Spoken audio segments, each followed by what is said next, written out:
Bonjour et bienvenue dans cette vidéo.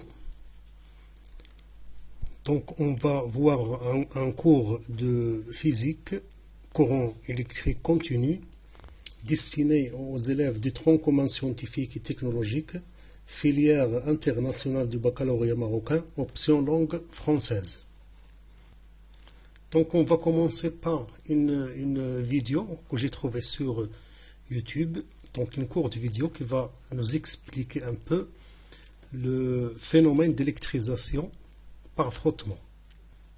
Donc on voit ici l'expérience. Donc au début, la réglette n'agit pas sur ces petits bouts de papier. Lorsqu'on frotte cette réglette avec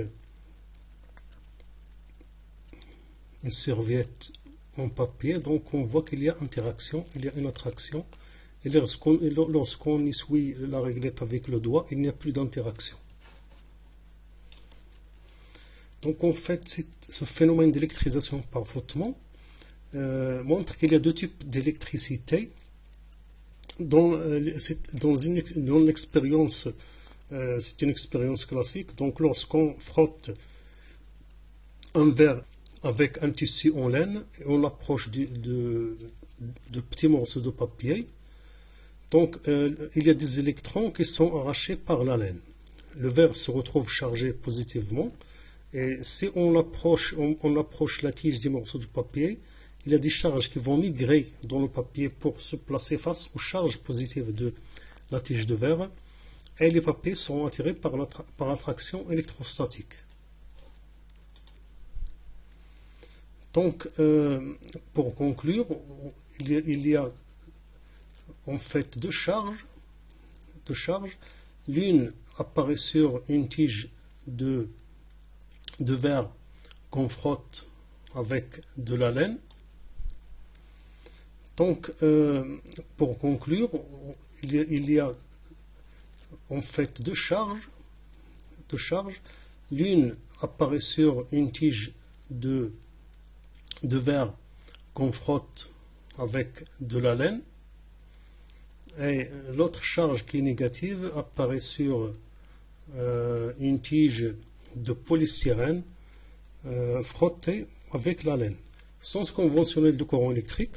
Donc on a ici un circuit électrique simple avec un générateur et une lampe, un interrupteur. Donc lorsque le circuit est fermé, il y a un courant qui passe de la borne positive du générateur vers sa borne négative.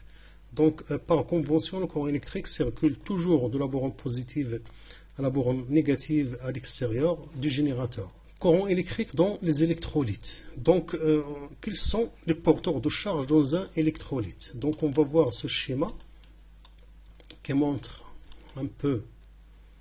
Donc on a une solution à cause de chlorure de sodium, donc obtenue en dissolvant du chlorure de sodium solide dans l'eau, c'est-à-dire c'est une eau salée.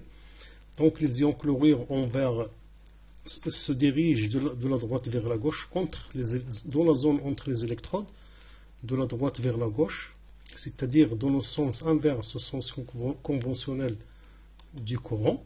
Donc le sens conventionnel du courant, c'est de la borne positive vers la borne négative.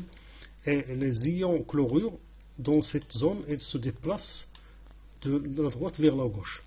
Alors que les ions sodium se dirigent de la gauche vers la droite, c'est-à-dire dans le même sens que le sens conventionnel du courant. Bien sûr, les molécules d'eau ne se déplacent, n'ont aucune relation avec l'existence ou la non-existence du courant électrique dans l'électrolyte. Courant électrique dans les conducteurs métalliques. Donc, dans les conducteurs métalliques, les porteurs de charge sont des électrons qui sont chargés négativement. On a ici le schéma d'un morceau cylindrique qui est de forme cylindrique d'un fil de cuivre. Donc, on représente ici des atomes de cuivre, et ces petits points noirs ou grises représentent des électrons. Donc, les électrons libres se déplacent de gauche à droite, alors que le sens conventionnel du courant est de droite à gauche. Donc ce sont des sens inverses. Donc, on n'a pas encore parlé de la quantité de charge. Les porteurs mobiles des charges électriques sont les ions et les électrons. Donc, la quantité de charge Q, qui est une grandeur positive, est la charge absolue de charge électrique déplacée par les porteurs mobiles de charge. Donc, c'est la valeur absolue, c'est-à-dire, puisqu'elle est toujours positive, puisque la charge peut être négative si les porteurs de charge sont négatifs, s'il s'agit par exemple des électrons dans les conducteurs métalliques ou des ions négatifs dans une solution ionique. Donc, cette quantité d'électricité définie par l'expression Q égale la valeur absolue de la charge est égale à N fois alpha fois E. Donc, le N, c'est le nombre de porteurs de charge. Le alpha, c'est le nombre, c'est pas la charge, donc c'est le nombre de charges élémentaires pour chaque porteur de charge. Petit E, c'est la charge élémentaire, qui est égale à 1,6 fois 10 exponentiellement 19 coulombs. L'unité de Q est le coulomb noté C. Donc, bien sûr, pour ce qui concerne ce alpha, surtout le alpha ici, donc ce alpha, je vais donner des exemples. Par exemple, pour l'ion Cu2+, donc le alpha est égal à combien? Est égal à 2. Est égal à 2. Donc c'est le nombre de porteurs de charge. Si par exemple j'ai des ions sulfate, 2-, donc le alpha ici est égal à 2. Et dans le deuxième exemple, alpha est toujours égal à 2, donc ce n'est pas moins 2, donc c'est un 2, puisque c'est le nombre de porteurs de charge est 2. Pour, par exemple, un ion Al3+, l'ion aluminium, le alpha est égal à 3. Donc c'est ça le nombre de porteurs de charge. Donc on va effacer ça, continue. On va voir dans cette animation la nature des porteurs de charge dans une solution ionique ou électrolytique et la nature des porteurs de charge dans un conducteur métallique. On va voir l'exemple du cuivre dans ce cas. Donc on a ici un circuit électrique simple, donc un générateur de 12 volts lié à un électrolyseur et un fil de cuivre et une lampe et un interrupteur. Donc si l'interrupteur est ouvert, il n'y a pas de courant qui passe dans le circuit. Donc au niveau, à l'échelle microscopique de la solution du chlorure de sodium, on a ici une solution aqueuse du chlorure de sodium obtenue en dissolvant du sel dans de l'eau, donc c'est de l'eau salée. On a donc des ions chlorure, des ions sodium et des molécules d'eau qui sont en agitation, donc en mouvement aléatoire, ils bougent dans tous les sens. C'est en quelque sorte c'est l'agitation thermique. Et pour le fil de cuivre, on a des atomes de cuivre avec des électrons libres qui sont aussi qui circulent entre les atomes, donc ils bougent dans tous les sens aussi. Mais on peut dire que leur distance moyenne parcourue est à peu près égale à 0. Donc si je ferme le circuit, revenons à la solution du chlorure de sodium, donc on voit que les ions, cette fois-ci, de chlorure, se déplacent de la gauche vers la droite, c'est-à-dire dans le sens inverse du sens conventionnel du courant, alors que les ions sodium se déplacent de droite à gauche. Donc dans le même sens du sens conventionnel du courant. Donc bien sûr les molécules d'eau sont toujours en mouvement, donc ils sont toujours au mouvement d'agitation, donc bougent dans tous les sens, et leur mouvement n'a rien à voir avec l'absence ou l'existence du courant qui passe dans le circuit. Pour le fil de cuivre, donc on voit ici que les électrons, cette fois-ci, se déplacent de gauche à droite, puisqu'ils portent une charge négative, donc dans le sens inverse du sens du déplacement du courant. Donc on peut conclure en fait que Dans une solution aqueuse, les porteurs de charge sont des ions et les ions négatifs se déplacent en sens inverse du sens conventionnel du courant, alors que les ions positifs se déplacent dans le même sens que le sens conventionnel du courant. Et dans un conducteur métallique, comme le cas du cuivre ici, les porteurs de charge sont des électrons et qui circulent dans le sens inverse au sens conventionnel du courant. Donc l'intensité du courant électrique s'exprime en ampères. Donc on a I est égal à la quantité de charge divisée par delta T qui s'exprime en secondes. Donc la relation Q égale IT permet de définir une nouvelle unité de la charge qui est l'ampère-heure, c'est-à-dire 3600 coulombs. Donc parfois, pour les grandes valeurs, on peut travailler en ampère-heure. Mesure de l'intensité du courant. Donc l'intensité du courant se mesure à l'aide d'un ampère-mètre qui se branche toujours en série dans le circuit.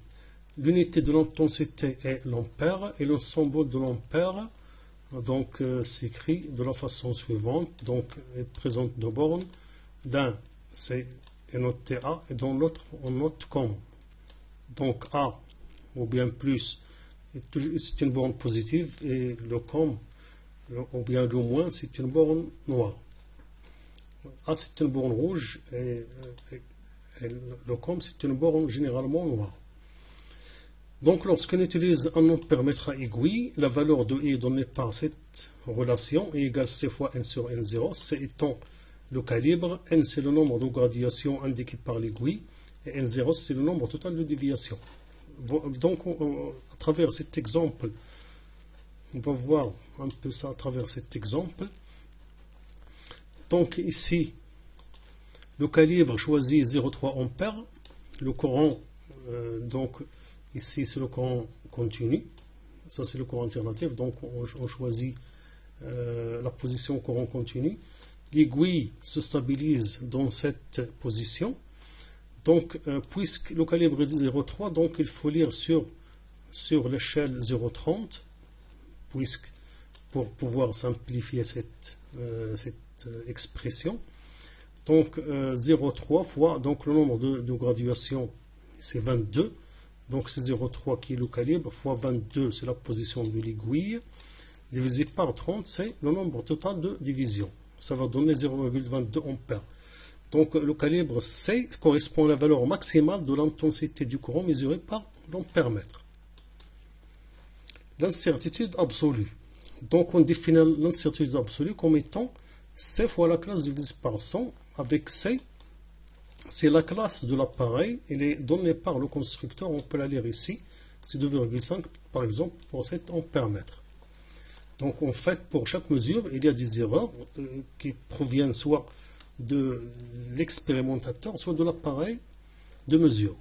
Donc l'incertitude relative s'écrit sous la forme delta L divisé par I. On va donner ici un exemple. Par exemple, pour